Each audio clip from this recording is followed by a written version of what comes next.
We'll just kill that. We tried the I like intro. it. It didn't happen. It was like stuttering, and now I hear it in the background still. It wasn't stuttering on my side at all. Oh, for real? Oh, Nope. it was like completely. I thought we were like just. Oh well, I'll let it go next time. Well, as for an intro, Tristan, you talking That was a about? big fail. So, welcome to episode 142 of Video Game Bullshit. And it has been about a week and a half, couple weeks now, Tristan. Yeah, it has. Yeah, it's been a crazy couple weeks as always. I know I had family visiting from out of town over here in Hawaii, so that tends to take up like a lot of time because when you come on the island, we got to go do all the things. Even though it was very low key this time, we kind of just went to eat, went into a couple of places, a lot of drinking to the point where I'm like, I'm not going to drink for a while. Oh, geez. Wow. That must have been a bad. lot. Well, it's more so all the sugary drinks Mm. out here because like everything in Hawaii is like a tropical thing, and Yeah, pineapple, mango, like yeah, and it's all the really sugary juices in there. Yeah. So I told Andrea that I'm gonna have to just do like Mio, like the zero sugar, zero calorie with vodka or tequila or something. Yeah, because all those mixes, all that shit, like definitely was too much sugar for me. Oh my gosh. It was a lot. Yeah, Dude. and you said you had family in town. Like I've been bouncing around. This is like graduation here in Nebraska. So like all the seniors and everybody. So like we went to a high school graduation last week, and then this week we had my niece's eighth grade graduation. So she's going Nice. into high school. Nice. Which is not something I'm used to because like back in California, I don't know about you where you grew up, but California, we didn't graduate until June. Yeah, I want to say June-ish is about when we would too. Maybe the end of May seems about right. Yeah, okay. Interesting. But yeah. Yep. Yeah, my daughter usually finishes the school year when she was in traditional school in May. Ironically, is I think right now her school is finally caught up to the point where she's no longer redoing stuff she knows, so it's getting challenging. Okay. And so she's been slacking this week, and actually like it went back an extra week or two. So now it's June instead of the end of the month when she's done with 6th grade. It'll be like June, the first week of June while we're traveling. Oh, so boy. Yeah, so she's got to do a little extra. I was like, well, you got to do like Saturdays or something because she took like Wednesday she didn't even do anything, or Tuesday or whatever day. Like it was. The other thing is that everything goes off of Eastern Standard Time. So if she waits too long to do school and it turns to like after dinner, she rolls into another day. Oh no. Yeah, and so like she's usually doesn't start school till like 2. So that way she could stay up and play games and stuff. And yeah, it's annoying. Definitely annoying. Because like I don't know what day she's doing stuff. And yeah, we were talking about because she would like to go back to traditional school, but I don't know if going there in El Paso is the right answer or not. But yeah, we'll see. Because I just don't want her to get into another situation where she's struggle busing because all the changes all the time. Yeah, sure. Yeah, I totally get that. School's crazy though. I mean, but so after you guys go to El Paso, how do you know how long you're going to be in El Paso? A year. A year. So yeah, like so there's right now. Guaranteed she's going to have to change schools again. Yeah. So I mean, yeah, I'll finish my training the end of May. Yeah. So it'd be like June. I will probably move again. So basically, she has a full school year that she could go to El Paso and figure it out. The wife and I are talking right now. I don't know if this is just she wants to go to traditional school because now the online's hard, and before it was like she didn't have to try. Because she has like a 4.0 right now or whatever. It's like she has all A's. And so I think now it's getting a little challenging. So she's getting a little anxiety. So yeah, we'll see. I told Andrea, give her some time, let her finish up this school year, because what I told her is like, you're not going to finish in time to go to 7th grade. Yeah. Craziness though. Yeah, that being said though, I've been right now clearing. My vehicle is waiting for me in San Diego, my truck. But I am clearing right now. I did like a lot of the installation. So in the Army side, I don't know if they did this in the Air Force, but in the Army, you have to like go and do all your paperwork when you PCS and transfer. So did all that yesterday. Pretty easy because it was pouring rain out here. So none of the soldiers were out. I just went out and walked around, got wet, but there was no lines. So I went to CIF, which is where you get all your gear. And I had to turn in my BDU Woodland Camo Whoopee, my poncho liner. Yeah. Nice. And then plates, my the body armor plates I had to turn in as well. That was the only stuff they let me turn in. But yeah, I finished all that up. And then they come to pack our house next week. Very nice. It's so weird, man. Like, when did you find out about this? Like January or somewhere December. around there? Or December? Yeah. I remember us talking about this and like, oh, you got months, and now it's like right here. Here we are. Never have months, man. Yeah, it's gonna be crazy. I mean, and we're gonna travel all around. But that is part of what's going on. Is while I'm traveling, the first weekend in June is SoCal Retro Gaming Expo, and I have a panel. I am there as a guest, and I have a panel talking about video game preservation. It's going to be Sunday at 1 p.m. will be my panel, so it'll be the second day on Sunday. And I already talked to him. John Lester's going to be there, Game Straight One. He's going to join me for the panel. All right. So I don't like to do the preservation one solo if I get somebody else from the industry. And John Lester's team, Collector Vision, also published Sydney Hunter. And so on the Switch, and they're going with first press games. So we could talk preservation, the importance of it, and all the craziness and the nuances behind it. And it'd be a fun panel. And the other day, though, I don't have a table. I'm not selling anything. I'm just walking around with family and hanging out. Actually get to enjoy yourself this time. I know it's such a novel thing going to a convention and not being like, chained to the behind a booth, Yeah. Well, I mean, the thing is that being a creator, it's hard to get your stuff out there. So having every opportunity to get your stuff out there is extremely important. Otherwise, nobody will ever know that the crazy books we make or the games that we publish. So online only goes so far. It only hits the people that see it based on the algorithms where we promote it. So it's like going to a random place like in Cali, like more people would say, oh, I didn't even know that these NES books existed, or you know what I mean? But I'm traveling. I know exactly what you mean. There's no chance I could get books out there and all that stuff. So I'm just going to go and hang out and enjoy myself. Very cool. That'll be fun. And then I got one other thing out here that's non-gaming related. So about a week or two ago, my wife signed me up for a casting call on Hawaii. And they called me back, and I'm going to be on a TV show. Can you say what? You probably can't. I don't know. I'm going to be in a background character, military. All right. And I'm going to be a Navy officer. How do you feel about that? Oh, I don't care. They asked if I cared. I was like, no.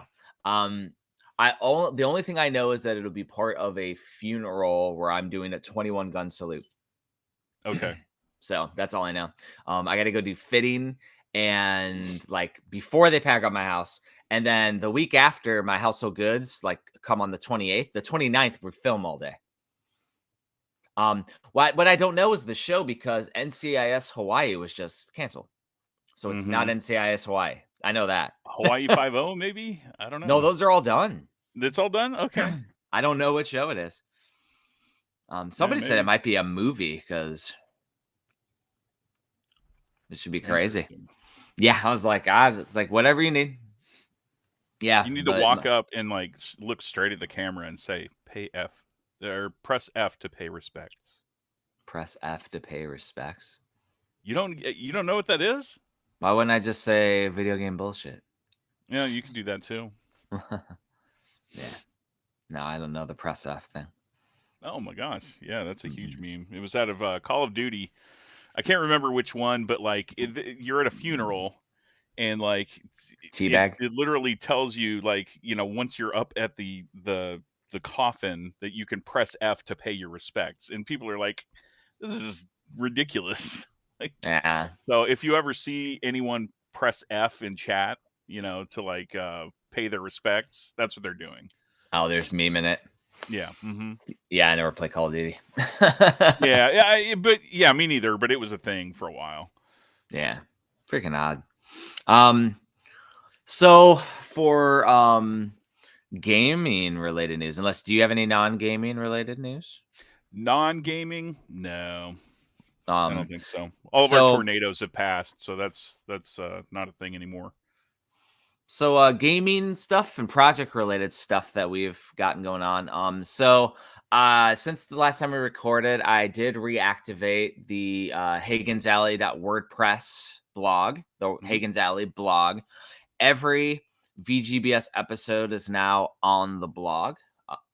So if you go to the blog, there'll be a top bar, and now season 5 and season 6 are all there. So I added every single episode. They're all cross-linked, all that stuff. Eventually I do want to put like all the games that we've played or something and have fun with it. But right now, I just wanted to get everything up to date. I updated all the old podcasts, everything. It's just I want it to be a nice repository of history. I also added a spot for premium edition games and put all the game releases. I didn't go into details on them yet, but right now you just click it and it goes to the store, the website. But I do want to put like more informational stuff, so there's more of a historical perspective to it. Because our store's website's being managed by others now, so it's not as useful as it used to be. So shots fired.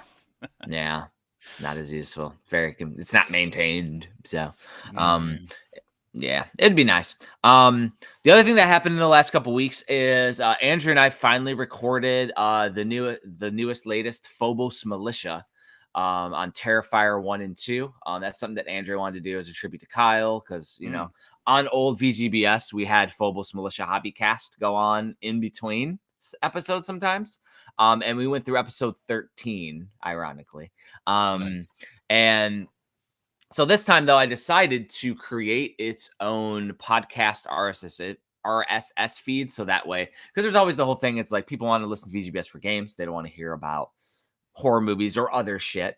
I created a new RSS feed. And when I did that, I also upgraded everything in Spotify, including VGBS. So VGBS now is available on Amazon podcasts.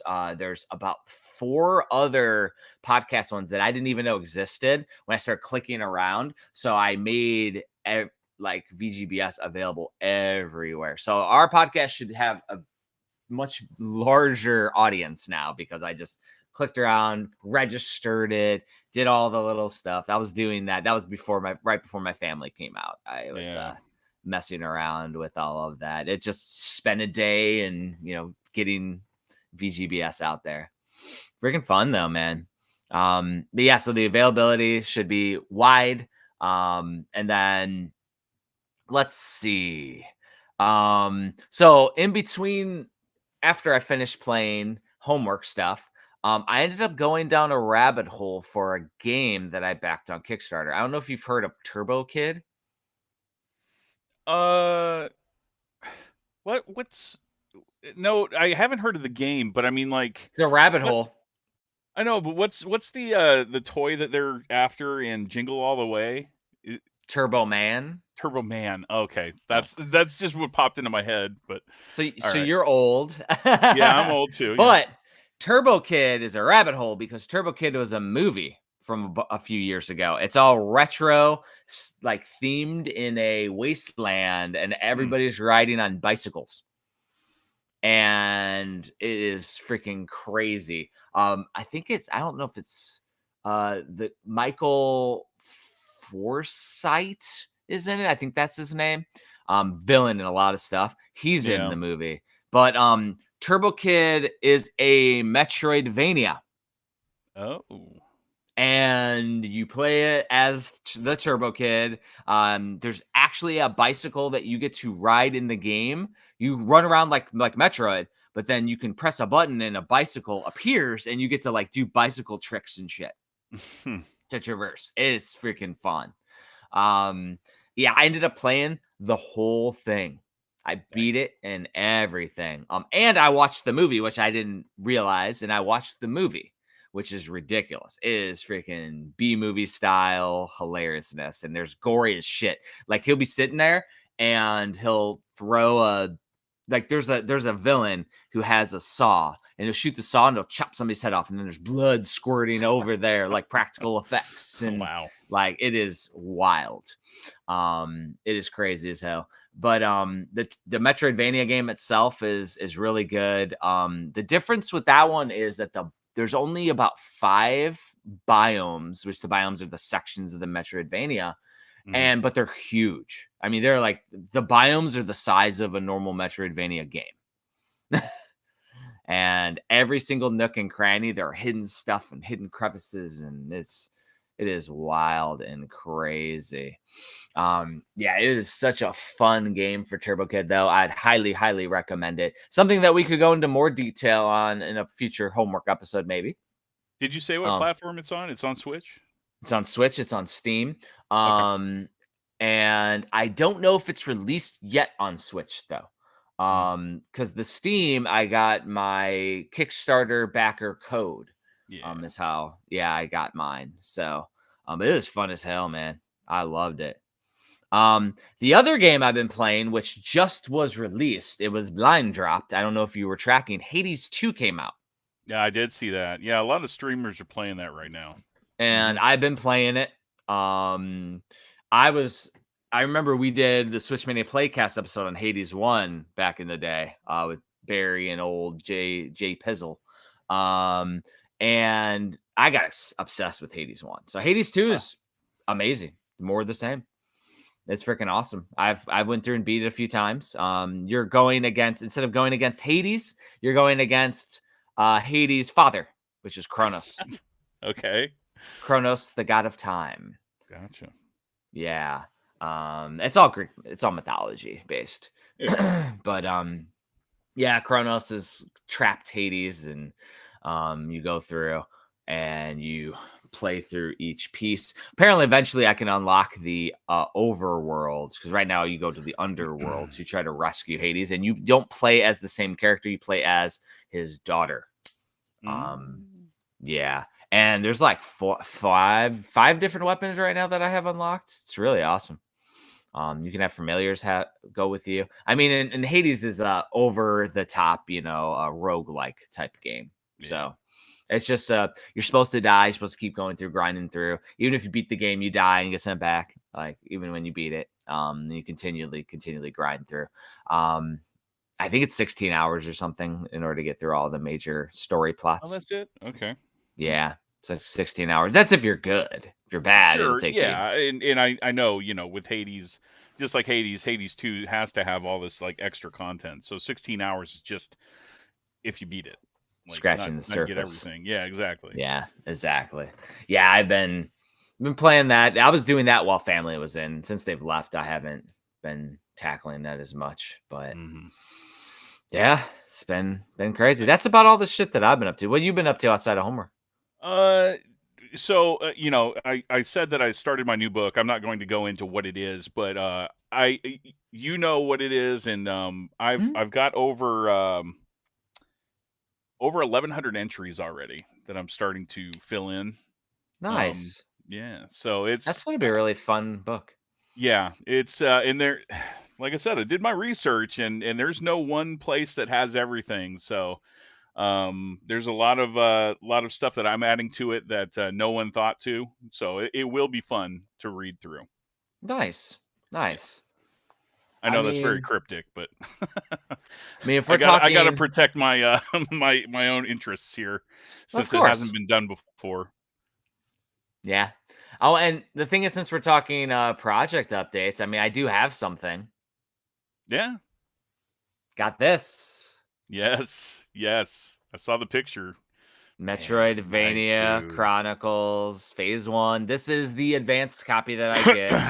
It is on a freighter. We're waiting for shipping. We've been waiting for shipping, and they sent out this at the same time. They air freight it, and then I get it. I haven't gotten the slipcase yet, so I should have that next because they take longer to make the slipcases. Now I added the little orange here, which I like to do. But the back has Phil's artwork. Phil Summers Very artwork nice. on there, and as you can see, shiny. So it's the shiny So, versus there's like soft touch. exactly, a difference of touch there. And then there's some foil right here too. Chronicles is that. foiled. That's so nice, dude. So, and then I did an orange to match orange book cover. And then if you just go inside, like it looks so good. Like the artwork turned out great. Like going into like Castlevania, and then like it goes into other details. Hollow Knight, like it just go over Guacamelee, and it's just a tribute and a tribute Dandara, just a tribute to Metroidvanias, man. So on the terms of the Metroidvania Chronicles, I actually came into a complication. So Kickstarter will not allow me to launch Phase 2's Kickstarter. Phase 2's Kickstarter is done. Like, you helped me out. We have a trailer. I was talking on it. It's done, but they won't let me until I ship out books. I responded. I said, I just shipped out all the NES books, and I just shipped out all the Black Box Challenge books. Like, I literally spent thousands of dollars shipping out books. So I'd like to, raise more funds so I can print Phase 2 and keep the ball going. And so I haven't seen anything, but right now it's paused. So I've been thinking of options for this series because I don't want people to have to wait 6 months between volumes. Like I know, yeah. I would like to do them every like 3 or 4 months, either quarterly or every 4 months, like 3 a year. Because I was able, as long as I can get them done, because it's done. Phase 2's done and ready to go. Yeah. So they actually told you that you can't launch a new Kickstarter until the other one's shipped? That's what they said. They said it is too hard to balance multiple projects. That's ridiculous. Yeah. And so my thing is that like this is done. I'm literally waiting for it to arrive, and like I have a warehouse that'll ship them out. Which ironically, once we get to Texas, we might do the shipping on our own for backers. Because this last NES one was a bit problematic because the warehouse was not doing some proper packaging. And especially maybe the collector's edition specifically, I will ship out because it was a little bit frustrating that people weren't getting their stuff in the right way. So what I've been thinking of is potentially doing, since this is a bookazine, a magazine is doing it on Patreon as a reoccurring one. I'm doing a Patreon. And I don't think I'm doing all the Hagen's Alley book releases because that could be an option as tiers for different book series. But I feel like just the Metroidvania Chronicles, since I want to do them a little more repetitively, they look great. This is the size of a magazine. Like this is the magazine size for PlayStation magazine, and it fits. It fits perfectly with, of course, theirs and mine. My bookazine is large, man. But yeah, like I just don't know. I've been thinking about because I haven't done a Patreon. I don't know the logistics of like how many people on Patreon I would need to be able to produce one. So I just got to make sure that I can pay for the print run. And that's where Kickstarter was fine. But I mean, especially if Kickstarter is going to require us to ship a book to do another book. I got the Genesis book done pretty much. I got the Switch Collector series, finishing that up. So with all these different projects, I'm probably going to have to figure out something for one of them. Or instead of Patreon, I do traditional pre-orders on the website. Yeah. But then, you run into the problem of like you have to make sure that everyone who bought your first one knows about your second one, and how do you do that? That's Exactly. Whereas Kickstarter makes it easy because it just sends them a yeah, notification. yeah. Yeah, I'm thinking Patreon might have to be the way. And then I'll ask the Patreons if they want me to add like Switch Collector as one or something. Yeah. Or I don't know if I can create separate Patreons for projects. I don't know. Yeah, I've never dealt with Patreon before either, so nope. I couldn't tell so I'm gonna do a little bit of research. And then I mean, at the same time, I'm still finishing up and getting things ready for premium editions next series too. Because right now they're doing the pre-orders for one, but as design, we work ahead. So we're working on the next series of mock-ups and stuff. And I don't just do the mock-ups. Yeah, and I just got codes for some of the games that we're going to be doing, and I have to make sure that I thoroughly know the game before I can write the manual. So here we go, Scarlet Tower. I mean, it's basically Vampire Survivors. I know, yeah. Yeah. I'm going to have fun with that one, though. Yeah. Yeah, Scarlet Tower is a fun one.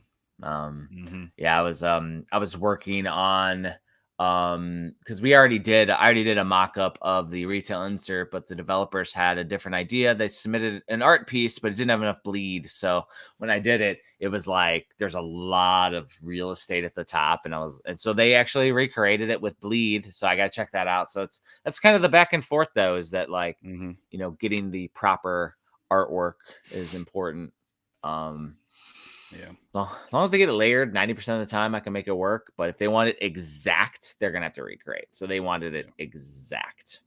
So and it's then fun as stuff. far as my video game collector's field guide, we're still waiting on the proofs, and should be any time now. I mean, right? I mean, I asked them the same time when I asked for an update for this one, and they said, "Oh, they're in progress, basically." All right. It's like, yep. Okay, guys. Like, I would like to check the books out and get them. So I have to actually, since it's been 2 days, I have to ping them again and be like, "Any updates?" Yeah, man.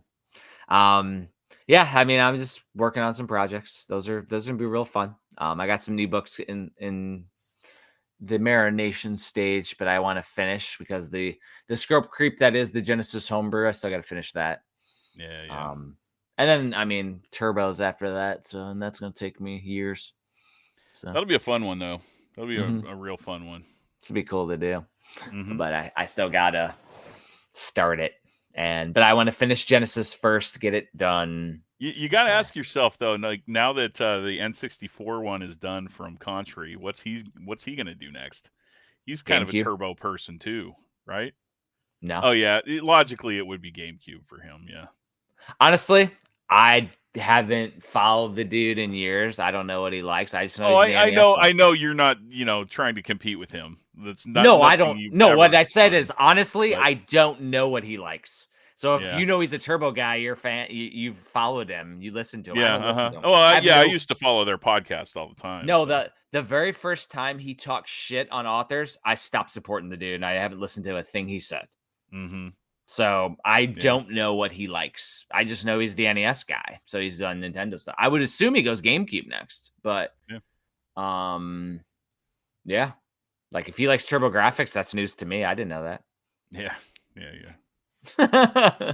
Like, I mean, I'll just assume he goes Sega Genesis because it's a more popular console.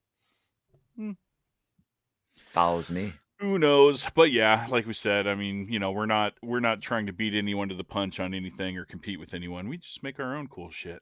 So let's make cool shit. Let's say, and I don't follow it. Speaking of cool shit, you notice the shirt I'm wearing? I did. Got a template in. Is that new? Yeah, I was because we did a team meeting like a while ago, and I was gonna work on Aloha shirts. I found a website that does print on demand, but it does military stuff. So it actually says there's a I saw like the military stuff on there's an Army logo there, but I put in Modern Retro Done Right and Premium Edition Games logo, and so I thought that logo was gonna replace the Army logo, and it did not. But it looks good. That's kind of funny. So that was an accident. Yeah. Cool. Yeah, the Army logo was the accident. Oh well. I think it turned out good though. It looks cool as hell. Yeah, no, it looks great. It looks like you did it on purpose. Yeah, no, totally not, but I will take it. That's funny. But it's a cool little shirt. The quality is awesome too, by the way. It's a nice quality shirt.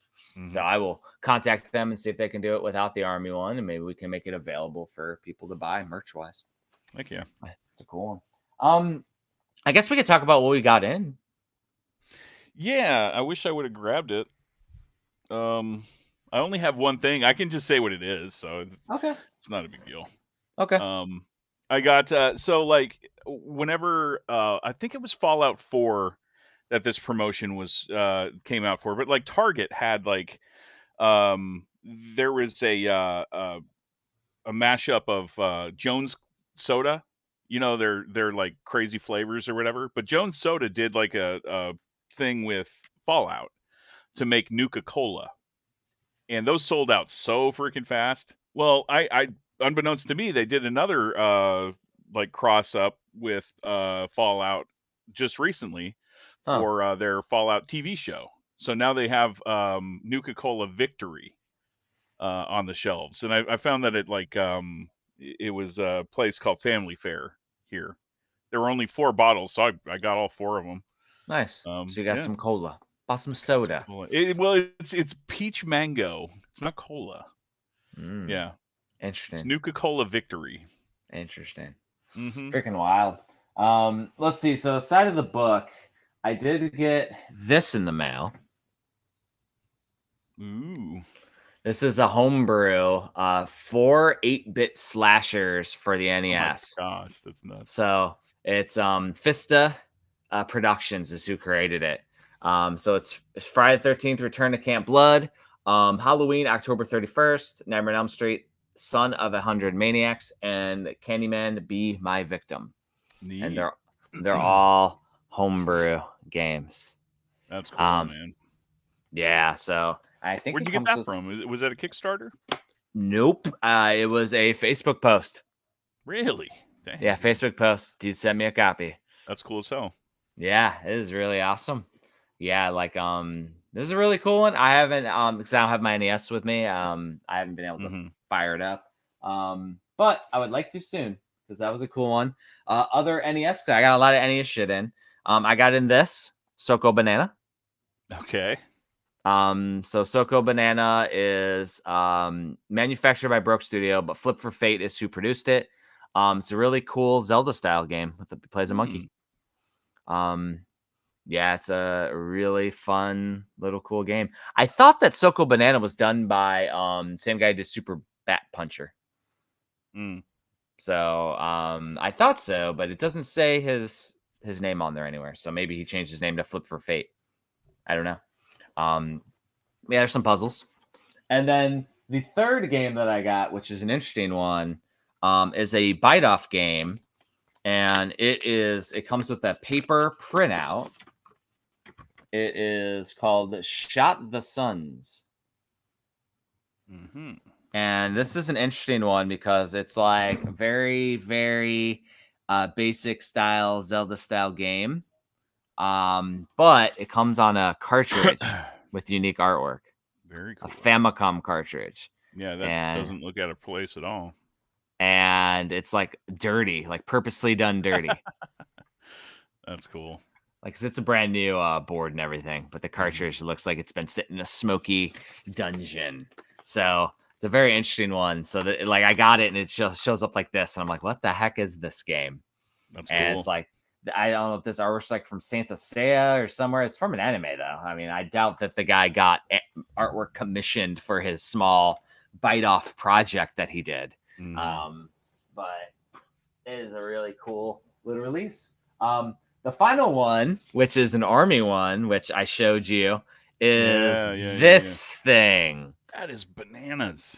So normally an army coin is the size of a coin. This is the size of my hand. It's like a freaking plate. It would knock someone out. This thing is huge. So I got this for my Hail and Farewell for my going away. It says 715th Military Intelligence Battalion, Pacific Sentinels. I designed all this too. I was sitting as the sergeant major at the time, but then sergeant major came back. So it says seek truth and awarded for excellence. So we have a surfboard that looks exactly like this. So I designed it to look like the surfboard for the battalion commander's legacy. This thing's huge though, man. This is a big freaking coin. This is like the biggest coin I've ever seen. Yeah, by far, same here. Like ridiculous. Yeah, I don't think that there's anything else in here. I mean, I guess we could go toward this game. Oh yeah. Well, before we go to that, already got to news. There's something I should have in my hands that I'm kind of upset about. Like, have you ever backed a Kickstarter and then like you don't have your Kickstarter copy, but like the people who bought it in retail have their copy in hand? Yeah. That happened to me with Ayuden Chronicles. I'm still waiting for my copy that I bought on Kickstarter. I helped kickstart their game, and yet I get my game last. What is that crazy. crap? That's crazy. Yeah. Yeah, I mean, I think it's basically because with that they, in order to get actually funded, like you helped get them enough funding to get noticed. But then they got distribution and the distributors publish it. Yeah. But they didn't do right by the backers. Sometimes they do right by the backers. Dirty. Yeah. I mean, wasn't that how Bloodstain was? How a lot of them were like they. Yeah, that happens to a lot of people. I remember that happened to Retroware too. Right? With one of their titles. The AVGN game went out to. Well, and that was the company didn't get their copies. Yeah, that's what it was. That's what I was saying. Yeah, but no, I've backed quite a few modern games, and I didn't. And I understand it's. I probably like. I don't even remember. It was so long ago. I don't remember what like tier I pledged to, but I probably got like a collector's edition that's taking a little bit longer. To be fair, likely. So, yeah. Yeah, that's interesting. Oh, yeah. So before we get to this guy, because I had to bring him on the camera, I think we should talk some news. So we got a few pieces of news, right, for gaming news? Yeah, we do.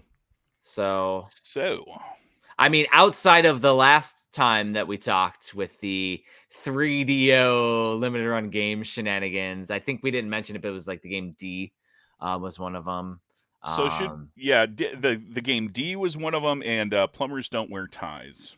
So yeah, if someone didn't see our last podcast or listen to our last podcast, Limited Run sent out their 3DO releases on CDRs. They were burned copies of the game. And nobody at the company tested to see if it would work in a console. So they don't work. Yeah. So I would assume it was something like I think they work in some consoles but not others or something like that. Modified consoles, probably. Yeah. But I'm assuming that they're dealing with a logistical nightmare when they do something dumb like that. Absolutely.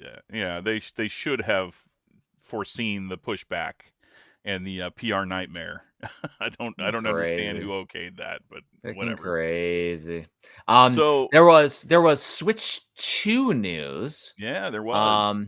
Because it wasn't necessarily any details, but it was Nintendo reporting to their stockholders that the Switch 2, the Nintendo Switch successor, will be talked about, but won't be announced at this summer's. But it'll be like, I think the fall they might announce something, is what it was tracking. Yeah, and this is the first time that Nintendo proper has actually come out and like acknowledged its existence.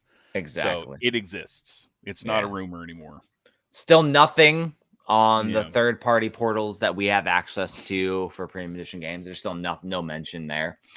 So it's still not ready for even third-party consumption. From all the rumors that we've seen, all we can assess from the publisher side is that the major players who have a lot of money to give to Nintendo have access. Yeah, you would think so. Yeah. So as far as like current news, do you want the happy news or you want the bad news first? Let's go bad news. Let's go bad news first. All right. So we've got a couple of pieces of bad news. One came out last week and one came out in the last couple days. Okay. That is both Xbox and Square are dealing with their own issues right now. I'm tracking Xbox did some layoffs, right? Yeah, Xbox, they shuttered 3 Bethesda studios, including the popular Hi-Fi Rush, which I've never played, but a lot of people like apparently. Yeah. Um, it's Tango Gameworks made Hi-Fi Rush, and Tango Gameworks was one of the ones that they shuttered. So let's see, Arcane Austin, Alpha Dog Studios, and Tango Gameworks were all closed by Xbox, and then they're doing some restructuring with some other ones too. So like Elder Scrolls Online is going to ZeniMax Online Studios, and Roundhouse Games is going to be absorbed by that studio. So they're doing a lot of restructuring. There's been a whole lot of like shakeups and really uncertainty whenever it comes to video game developers, and this certainly doesn't help things in any confidence in the industry. A lot of No. people are afraid for their jobs right now. Yeah, it's just weird that they didn't like farm around those brands to anybody else Hmm. that wanted to pick them up. They just closed them. Yeah, and it's a little bit frustrating, especially for like anyone who's still like an Xbox ecosystem, like like buys into that ecosystem, because whenever Microsoft picked up like Minecraft, or they picked up Bethesda, or they picked up Rare, those are the kind of like exclusives that people want to see and be excited about if you're someone who buys into the Xbox ecosystem. Yeah. Whereas like, you see Sony all the time having all these like first party exclusives, and you're just frustrated as an Xbox person that like you don't get the same. And so like whenever they buy up these studios that have these good track records, and then all of a sudden just shutter them before anything is able to come out of them, then where is that leaving those Xbox fans? Not happy. Yeah. Yeah, it just seems like it was they thought about it from a business perspective but didn't think about it from an impact perspective or historical perspective. Yeah. Like it's just pretty sad because there's a lot of different routes that they could have went to keep brands alive. And Mm. it also removes like people that were, they were vested in those games and those from those labels. Now they feel a little slighted. Yeah, and it's been slight after slight with Xbox fans. Um, those poor people. Like, I was one of the fools that was on Team Xbox whenever they made the transition from 360 to Xbox One. Um, and Xbox and Microsoft like just made decision after decision to alienate their fans and further push them away to PlayStation. And yeah, I have no faith that Xbox is going to be able to come back at this point. They're never going to be as popular as the 360 was and have that sort of like ownership that they had Yeah. before. Yeah, it's just far Shame. gone. Like the decisions that what's his name, Phil Spencer, and the Xbox team have made have just put Xbox in a hole that it can't climb out of. Yeah, it's just seems like it might be the end of an era for this generation. Hmm. And I how much mean, longer is the Xbox brand even going to be around as a hardware? Doesn't yeah, I really make think sense anymore. it seemed like with Game Pass and then Xbox going to Windows or Microsoft Game Pass, Yeah. that they're more looking at a catch-all Steam like interface. Hmm. Um, I would anticipate if Microsoft is smart, they will vest a lot of like a lot of money into that system. And then maybe they do like what Steam Deck has. Like you have Steam Deck, maybe they'll have a Microsoft version that is more of a universal piece that can communicate with a Windows style setting. So more of a set top box for a PC, Yeah, I could see like that. And a console experience. a lot of people have been wondering like if they're going to transition out of hardware and go into software. Like what a lot of people don't realize, and you can make the direct comparison to whenever Sega got out of hardware after the Dreamcast. Sega has never been more profitable since they got out of hardware. Sega as a software company has been far more successful as a software company than they ever were as a hardware company. Yeah. So, we're talking about Microsoft here, of course. Microsoft is not going to fail without the Xbox brand. It's just one branch of their entire, conglomerate. But Well, I mean, I can Xbox see. to me has Hmm. always been an overpowered PC. Yeah. It's Uh-huh. always been that with a nice user interface, and the Xbox Yeah. interface was great. Their online their achievement systems were Oh, awesome. I I love. loved Yeah. Give me a gamer loved it. score over trophies any day.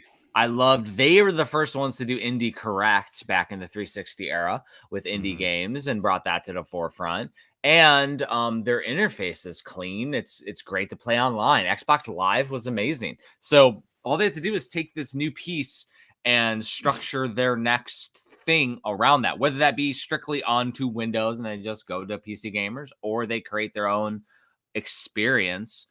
Because I mean, even Steam before the deck, they had big screen, big box mode or whatever. You click a Yeah. button and Hmm. it Yeah. creates an interface. I mean, if they do that, that would be a solution. Hmm. And so the Xbox brand could live on though if they went to some kind of set top box. I totally And agree. I just don't see their future it's just being successful as a hardware maker. They don't need a console anymore. They are, yeah, like you said, they're an overpowered PC. But even then, it's not really an overpowered PC anymore because you got all these like screaming fast GPUs in like modern gaming PCs that yeah. far outperform like anything that a console can do. Well, Um, and both PlayStation and Microsoft and the Xbox systems have tried to stay ahead of the game with mhm. their systems, which has become, more and more expensive and crazy. Yeah, And it's not and sustainable. and as game development costs more and more and more, you don't see as much. Well, I mean, it's not as easy for people to make the game for unique constructs and systems, right? Yeah. Hmm. So that's something to keep in mind, is that maybe this is just they go to the Game Pass model. Which Um, is really popular. yep. And Yes. maybe they don't have all the unique software, and that's kind of where they're getting rid of these major things and restructuring. Maybe that's where they're Hmm. going. Yep. Very, very interesting. But that's Xbox. That's their bad news. And then we've got Square Enix that happened a couple And days ago. They had their quarterly earnings report, and they announced that their operating costs rose by 2.6%, but their profits fell by almost 16%. So that damn. has put everyone into a huge like panic. Hmm. Yeah, their operating losses were $52 million. And that might not seem like a lot, but to Square Enix, which puts their eggs in a huge Final Fantasy basket, Final Fantasy VII Rebirth did not sell as well as they thought it would, and that had a lot to do with it. Interesting. Um, which puts, I mean, this is the second in a trilogy. What's going to happen to the third one? Does that put it in question now? I don't know. I hope not. No. Yeah, I hope not too. I mean, I bought a collector's edition copy, so I support it. I still haven't installed it, but Yeah, I still haven't installed the game. Even yeah. after weeks, still didn't.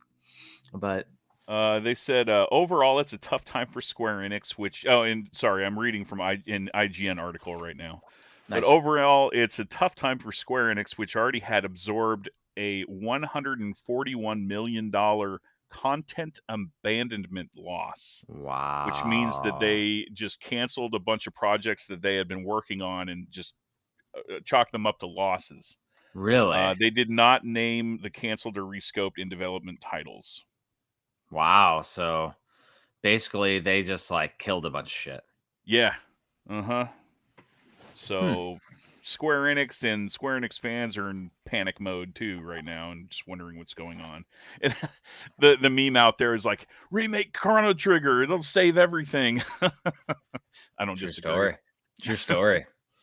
We Yeah. need more Chrono, man. Mm-hmm. Yeah, dude, that's freaking wild. I wasn't tracking anything about the Square Enix stuff. Yeah, that just happened. Like it was either yesterday or the day before, and I just happened to like see a headline and poke into it a little bit. But yeah, there's a lot of doom and gloom in the video game development world right now. What isn't Crazy. so gloomy, and what I'm kind of excited about, is the good news that we didn't show before, Mm-hmm. and that is Nintendo World Championships are back. NES Nice. Yeah. edition, to be Yeah, specific. that was definitely announced after we recorded. Hmm. Yeah, it was awesome. They Nintendo did a trailer, and it showed a lot of the World Championship competitors from like the last two NWCs that they Yeah. had. And then ironically, they also had the winner from the kid section from the original NWC that was in the trailer. Everyone's like, who was that guy? And that was actually not Thor Ackerland and not the adult winner, but it was somebody who they couldn't find for many years. No Um, kidding. Okay, I and didn't know so that. yeah, he's the original Cool. winner of the NWC Well, for the he gets a kids. turn in the spotlight now. Nice, yeah. And so there was a physical edition. I got texts Mhm. saying like even listeners of the podcast, Jesse Glenn, who's been commenting here today, he sent me a link, and then the link was gone by the time it went up. Yeah. GameStop, they're sold out.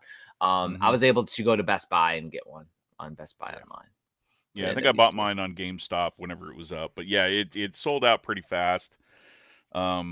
And the collector's edition comes with some cards or something like that, and a gold NWC Nintendo cartridge, fake cartridge Which is trophy. dope. It's pretty dope.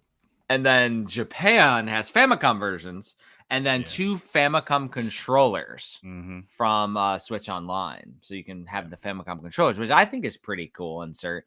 However, those Famicom controllers, we can go on eBay right now and buy them for a couple bucks because you can buy them on Nintendo Switch Online. So you Yeah, I can know still those buy were them. already a thing, and yeah, and people were like upset that we didn't get controllers. I'm like, dude, you could have bought those like the last 5 years. It's the same thing. I have the Now, controller. if they would have reskinned them as like with the Nintendo World Championship The skins, logo that's on them. another thing. That would have been fucking cool. That would have been ridiculous. But yeah, Hmm. but it's a really cool thing. It looks like it's going to be like NES Remix. Yeah, which I'm not really excited about. I don't know. Like Nintendo is so frustrating to me because like they do one thing on one hand, like they aren't very good about celebrating their own history, and here they are like making a Nintendo World Championship. Thank you, Nintendo. Thank you. That's what everyone wants. That's a huge fan service. But then it feels like it's half-assed. I don't want to like get dumped into Zelda and like kill 2 enemies and see how fast I can do that. That seems infantile and boring. Very boring. Hmm. What the original Nintendo World Championship did was mash up different games, right? If they don't have something like that, and they could have easily put, there's been no official release of the Nintendo World Championship outside of the gray cart and the gold cart. It still doesn't exist, and it could have existed on this NES edition, and I would argue should exist on this NES edition. But it's What not if part of it it. is on there and they just Or haven't maybe it announced is. it? Yeah, to be fair, I haven't played it. It's not out, so maybe they'll What surprise if? me. And what if they have I would call it a mix and match mode. I hope So they it do. because what Nintendo World Championships is 3 different challenges back to back to back, Mhm. ending in Tetris, right? Mhm. So you have Mario collect some coins. You got do a lap in Rad Rad Racer, and Racer. then Tetris. So and the Power Fest did the same thing with Dr. Mario, Mario 3, and I think it was Pinbot, right? Yeah. That's Campus Challenge, I think. Campus challenge. So I'm Yeah, that's but either Campus way, Challenge. there's multiple challenges and they always mix and match 3 games. So what if it created a NWC like randomized challenge? And so they would do online And it'd be all right, Zelda 2, kill 3 enemies. Then you jump into this game and you jump into this game, and they do online leaderboards for like a week or a month or something, and everybody competes for the NWC that month. And then you know what I mean? Like that would be pretty dope as long as we get the original one eventually, or it's there. Because I don't know if Rad Racer's on this remix.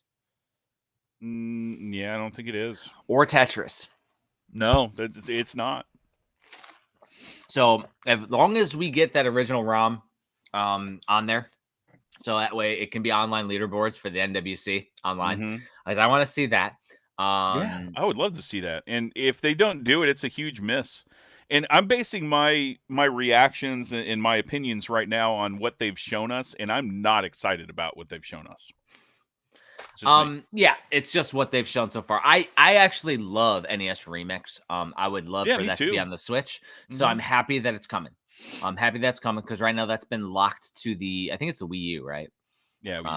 Yeah, it's and been 3DS. locked. Yeah, the 3DS had the two pack. It's been locked there. And so I would love for it to be on Switch. So I'm happy that it's on Switch. Just hoping that we get a little bit of detail, like hopefully all the NWCs, there's a mode for each one. So you get all the things from the NWCs. But since this is called the NES edition, I assume it'll be like NES Remix. And then hopefully we get an NWC because it's called the Nintendo World Championships, not NES Remix. So because it's called the Nintendo World Championships, one would hope that they put the Nintendo World Championships on the Nintendo World Championships. But that just goes back. I'm pessimistic. I just am because I know Nintendo. They get right there to the finish line and then they just don't cross the finish line.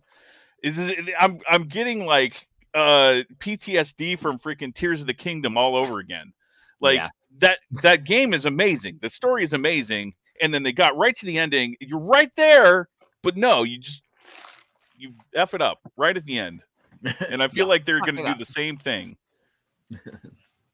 I hope not. Man. Nintendo, ask your fans what they want and give it to them. Just quit doing this half-assed crap. I mean, Bandai Namco does the same thing with Retro Game Challenge. We want Game Center CX1 and 2 on the Switch. We want it translated. Just translate it, please. Yeah, please. I will buy it again. I will pay double. I have it.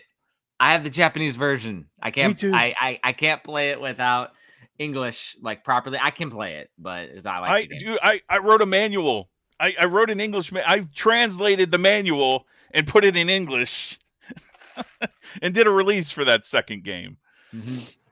That's what I'm saying. Like I will absolutely play that. I would buy it again, the US version to support it. Indie Zero just needs to release and translate it. Or I don't know.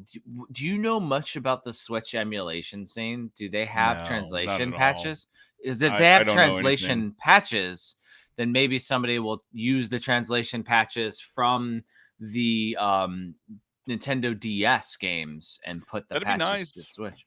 I at least want to play it without having to hold my phone over it to read it, because you can hold your phone over and translate. Yeah.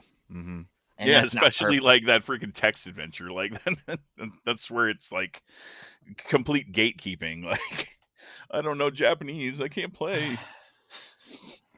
Yeah, because I would just love to play, and I don't have the aptitude to learn a language, so I would love to be able to play it. Man. Yeah, so I mean, but that also is like a challenge mode, kind of like NWC. So yeah. I'm gonna be, like I'll be pleasantly surprised, and yet I'll eat my words if Nintendo actually like does something right on Nintendo World Championships, and like gives us that ROM, right? But I'm not gonna hold my breath. I mean, the only thing that's working against us is 2 of the games on the NWC cartridge are not in this collection. Yeah, I know. Yeah, But they don't have to either, because all the ROM exists. It's not like they have to reinvent the wheel. Like, just throw the ROM on there as an extra. Like, unlock everything, and then you get the NWC 1990. Like, give us a bonus, please. Yeah. What the hell, Nintendo? Again, not holding my breath. No. What the hell, Nintendo? Hook us up, Nintendo. Is there anything else in the news? No, not that I'm tracking. Okay. Nothing huge. Nothing worth talking about. Nice. So should we jump into bullshit homework? I think so. Cool. So we are talking about Pizza Tower. It is wild, freaking crazy ass game. That game is crazier than I thought it was gonna be. My gosh. So let's lay the wallpaper as you will. Pizza Tower is a fast-paced 2D platform inspired by the Wario Land series with an emphasis on movement, exploration, and score attack, featuring highly stylized pixel art inspired by the cartoons of the 90s and a highly energetic soundtrack. Play as Papino Spaghetti. Here's little Papino Spaghetti, like a little crazy ass. And he's an agile and powerful, fat, balding Italian that's on a mission to destroy the titular Pizza Tower in order to save his restaurant from annihilation. You follow him as you go through many wacky floors of the tower, collecting toppings and beating up monsters. Freaking crazy. I will end that there because I'm basically in the wallpaper from Steam from the descriptions from the developers. Yeah.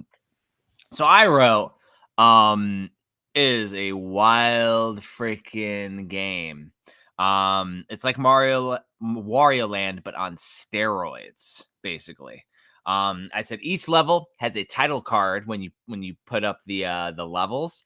And they're hilarious references. All of them are references to pop culture and 90s style, and it's really, really, really cool. The character's insane looking. And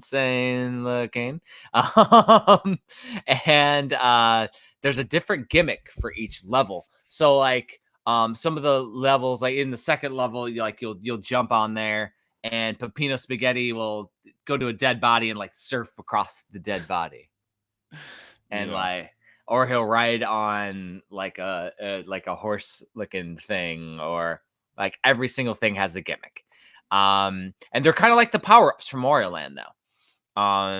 But each stage is themed around it. So for that gave me Earthworm Jim vibes from the 90s. Because like Earthworm Jim was really big on having like gimmick themed levels. Like a level would be themed on a gimmick, and then you would have like your in Earthworm Jim, like you're on doing a racing level, or you're the little amoeba looking thing, or you know what I mean? Like, so that's kind of what Pizza Tower and all the themes kind of reminded me of.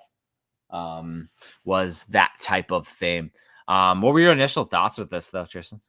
Yeah, and so I already knew going into it because you told me that it was going to be like Wario Land, like I expected that, but it's so much faster than Wario Land ever was.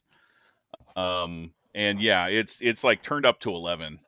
What I didn't expect, and what I was like completely surprised by, is it's got kind of a mixture of Metroid too, where like at the end of every level you have to escape the level within a certain amount of time, and stuff that wasn't alive is now alive and trying to stop you.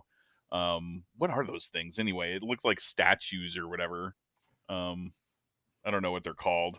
Yeah, it's like a big old pizza dude. Like kill him. Yeah. But yeah, it's super on crack, and like I'm glad they pointed out that it's like inspired by 90s cartoons, because yeah, it totally is. So my daughter knew about the memes, and London asked me, said I need to get an S ranking. So what was your highest ranking on a level, Tristan? Maybe a B. I got an A a couple times. Did you? When I was going through. I don't think I ever got an A. Never got the S ranking, and apparently there is a P ranking for pizza. Yeah, so the P ranking, you have to go through and you have to do a second lap in the level after you do the runaway. Yeah, the big emphasis on the game too is that where Wario didn't have it was the emphasis on keeping your combos going. Yeah, when yeah, you're yeah, yeah, attacking yeah, yeah. enemies. Uh-huh. That's what increases the speed, because just Yeah. like Wario, Peppino is invincible as you're going through. Until except for boss fights, but he's invincible, so you're going through. But like, to keep the combos going, you got to move a little faster, and the controls are interesting because you do a sprint and you tap certain buttons and you can like go up walls and you can Yeah, there's do the all. tutorial was like surprisingly long. There's a lot you can do with a little bit of buttons. Like Yeah. they give him a lot of abilities. And honestly, like, it's easier to play with a keyboard than a Really? controller. Yeah, because Okay. I was playing on the controller on my Steam Deck. And I was going through playing all the stuff, and then I was doing something and it was only working with keyboards. So I was playing with the keyboard. I'm like, oh, it's just the 3 buttons. And it's actually super easy with the left Oh. hand to move it around. Like, it was wild. It was Okay, I, wild. I want to see if maybe I'm the only one, but did this remind you of an NES game in any way? Like the art style and kind of like the wackiness? You think about Pizza Pop, or which one are you thinking about? No, but it does have to do with pizza. Neonoid? Yeah, Yonoid. Yeah. I could I totally mean, see like this exact same game. If you take out Pizza Peppino or whatever the crap his name is and put in the Noid, it would totally work. yeah. Well, I mean, the Noid's in there is a different. It's one of the antagonists. Is a Noid Oh, with the really? character. He's like yellow. Oh, Yeah. yeah. Oh I yeah. guess I didn't Yeah. see that. They I don't know if that's level 3 or 4, like world 3 Maybe or I didn't 4. notice or make that correlation. That's funny. Yeah. There's some guy that's like a yellow version of the Noid. Oh, that's Um, hilarious. yeah. Let's see. So I found myself wanting to speed through the levels, and you didn't have to.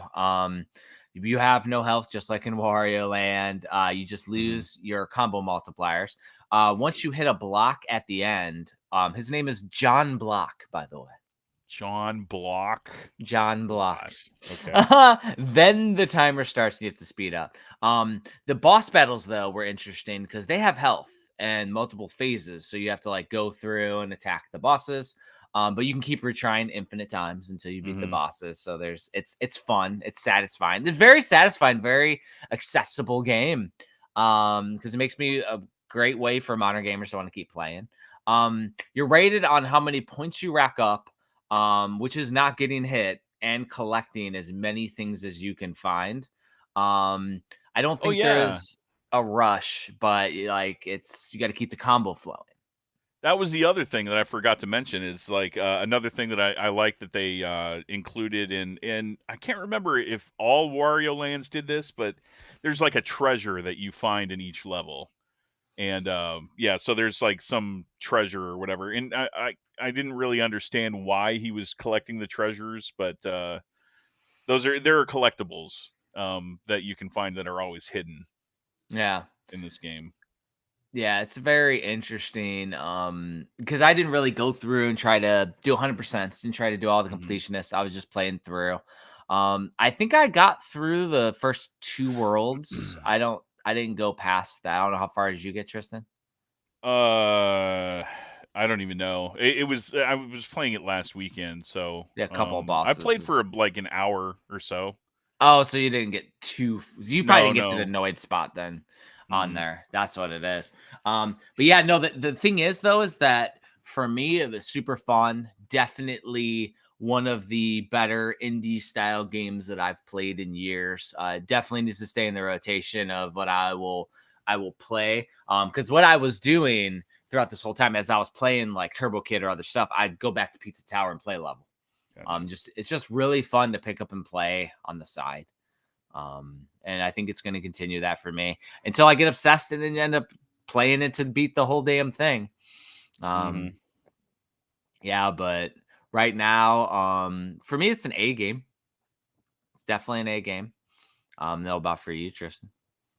Yeah, I mean, from what I played, yeah, I was gonna give it like a B plus, but I could totally like if I played more, it would probably creep into A. Yeah, It's really well done. It's deep. I could see maybe the art style being a little polarizing to people, but once you get used to that, it's supposed to be on crack. So I mean, Ren and Stimpy is yeah, what it reminds exactly. me. That's the perfect way of like putting it. It's Ren and Stimpy. Yeah. Yeah, the 90s style art Mm-hmm. is awesome. B1 totally, since it doesn't have a physical, that premium should do. But Oh, I would love to do that the one. fact that It was super fun. Fangamer does have a bunch of merch, I would assume Fangamer would be the ones that publish it. Yeah. I think Jesse said in the comments, Fangamer is selling red pizza tower cups that look like plastic, like classic No Pizza Hut way. cups. That's classic. I love that. They also sell this. I got mine. We talked about it in a previous episode. I got mine on Temu for like $1, but I looked it later and I actually found out that it was on Fangamer. So whoever Fangamer uses, they put all their crap on Temu. Because I didn't know it was available on Fangamer first. Freaking interesting. But yeah, that's Pizza Tower is awesome. Yeah, it's definitely really fun. highly recommend the game. I honestly, so here's a weird one though. I have only beaten one Wario Land game. Really? Yep. Virtual Boy Wario Land. I mean, it's the only one. Yeah, I guess I've only played 2. Yeah, I've only played the original appearance of Wario and then Wario Virtual Boy. Yeah, because I beat Virtual Boy Wario Land. I never got Mario Land 3 back in the day, Wario Land.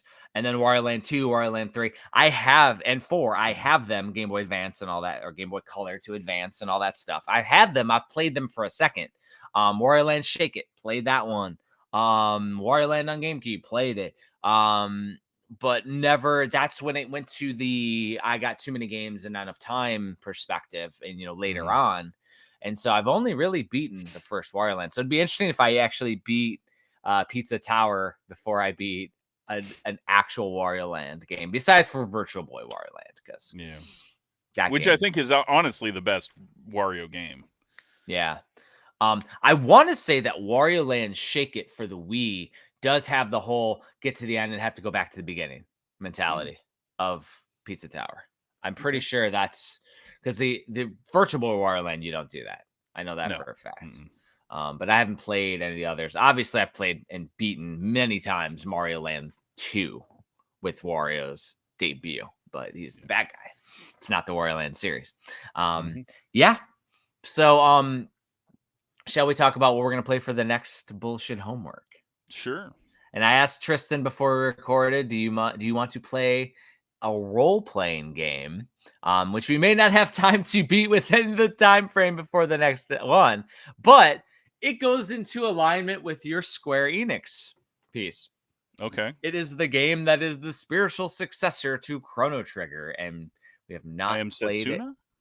No. Not that one. Okay. Which one? Sea of Stars. Sea of Stars. Yes, of course. Sea of Stars. Last year was a lot of people's game of the year. I actually have, I think it's the Japanese collector's edition. Reason why I was saying it was in the news was there's been a bunch of people in collectors groups. They've been talking about it. Apparently the limited run games collector's edition is over $500 right now. And then people were talking about, well, we shouldn't, that's what's wrong with the gaming community and all this, because it's FOMO and artificially increasing the prices based on, purposeful limitation. But in reality, they produce what is based on demand. But Sea of Stars is awesome. I know I played last year when I got it, I played it for like one setting and I wanted to play more, and it's been sitting in the backlog. So I was like, this one's in the backlog. It does have the 3 character aspect. I think you get 2 at the beginning and then you get the 3rd character. And I'm going to try to play as much as I possibly can around probably doing runs through Hades 2. Okay. Hades 2 is obsessive. Yeah, we'll see how far I get. Yeah. Now, do you have Sea of Stars? I do. I have it on Steam. Nice. Perfect. Yeah, because I have my Switch version, so I'll be playing it on Nintendo Switch. I want to say I initially played it on Steam, but I want to play the Switch version. Yeah, I got my big box that looks like a Super Nintendo, which they're copying off of a company called Premium Edition Games. Retro Edition. The retro editions. Never heard of them. Yeah, a lot of people haven't. So it's like we're working on it. we'll continue making cool shit though. But yeah, though, Sea of Stars I think is a good one to talk about during this crazy season of video game bullshit. Bullshit lives. Because yeah, it's just this one's almost like the tribute to all the classics. Maybe do a retro after that, after 143. So get your brain thinking, like what? Yeah, I will. What retro game? Because like on this scope creep machine, there is a community that keeps on releasing new stuff, and they just released Simpsons Arcade on FPGA. But there's multiple games coming out all the time. So yeah.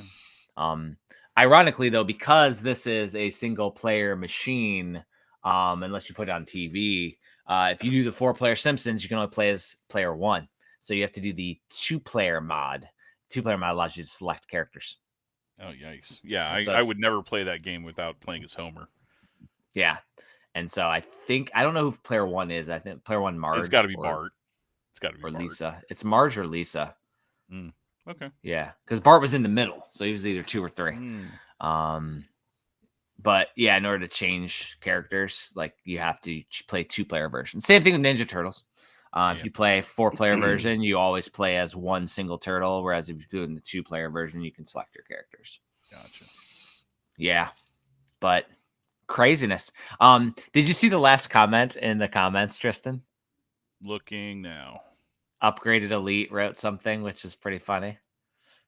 What? Did you? What are you talking about? Do you want to read it or do you want to keep it private? Now that I've alluded to I don't know why. Maybe, whenever I was talking about Nintendo getting upset, it means I shat my pants, I guess. Tristan completely shat his pants 10 times. I didn't see any poo flying everywhere. Okay. Like I read that, I was like, what the heck? That's awesome. That's funny. And then also see in the comments Jesse talking about Bomb Rush Cyberfunk, that he fired it up. I know we had talked about it in the previous episode. Was not disappointed. It's a fun game. It's just like Jet Grind Radio. Nothing that I'm gonna be vested into more than like a couple playthroughs, but really, really cool. My thing is that I'm finding myself as I get older, like I'm just like getting nice and complacent with what we have. Yeah. I mean, it's going to be very interesting to see how we do stuff, man. Oh my goodness. But yeah. Should we wrap up the episode? Sure. About an hour. Nice one.